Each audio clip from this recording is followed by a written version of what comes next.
జై శ్రీమన్నారాయణ శ్రీమతే రామానుజాయ నమః. అస్మద్గురుభ్యో నమః. భగవద్బంధువులారా, ఈ వారం రాశి ఫలితాల గురించి తెలుసుకుందాం. అనగా 4 జనవరి 2026 ఆదివారం నుంచి 10 జనవరి 2026 శనివారం వరకు ఉండేటటువంటి వార ఫలితాల గురించి తెలుసుకుందాం. అదేవిధంగా ఈ వారం మధ్యలో అనగా గురువారం రోజున సుందరాకాండకు సంబంధించినటువంటి సర్గపారాయణ మొదలుపెట్టడం జరుగుతుంది.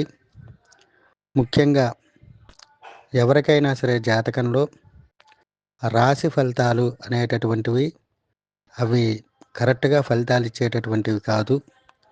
మన జన్మ జాతకంలో ఉండేటటువంటి గ్రహస్థితిని బట్టి ఫలితాలు అనేటటువంటివి ఉంటాయి.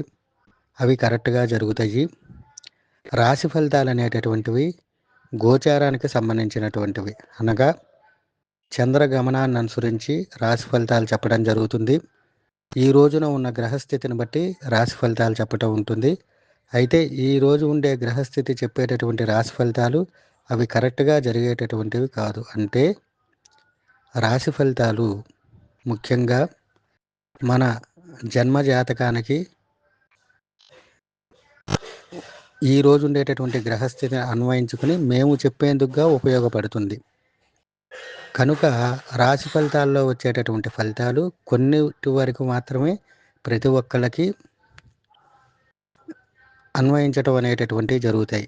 అంటే ఉదాహరణకు మేషరాశి గురించి చెప్పుకుంటే, మేషరాశిలో బోల్డంతమంది జనాలు అనేటటువంటి వారు ఉంటారు.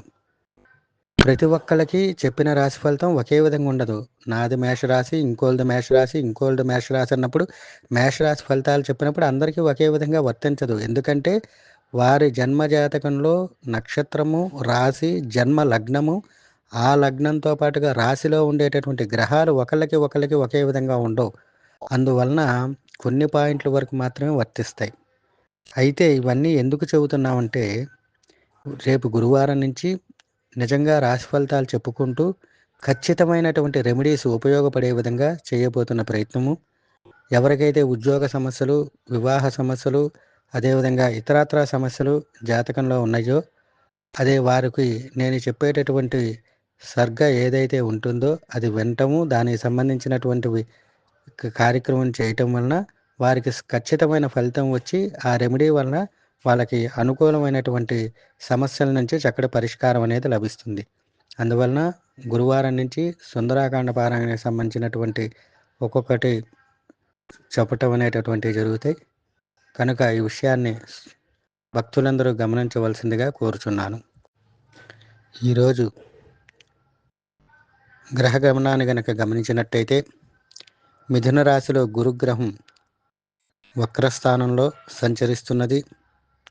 అదేవిధంగా సింహరాశిలో కేతుగ్రహ సంచారము, ధనుసు రాశిలో రవిగ్రహ సంచారము, శుక్రగ్రహ సంచారము, కుజగ్రహ సంచారము, బుధగ్రహ సంచారము జరుగుతున్నది. కుంభరాశిలో రాహుగ్రహ సంచారము, మీన రాశిలో శనిగ్రహ సంచారము జరుగుతున్నది. చంద్రుడు మిథున రాశిలో సంచరిస్తున్నారు. అంటే చంద్రుడు గురుడు కలిసి మిథున రాశిలో సంచరించడం జరుగుతుంది. గురుడు వక్రగతిలో సంచరించడం అనేటటువంటి జరుగుతున్నది.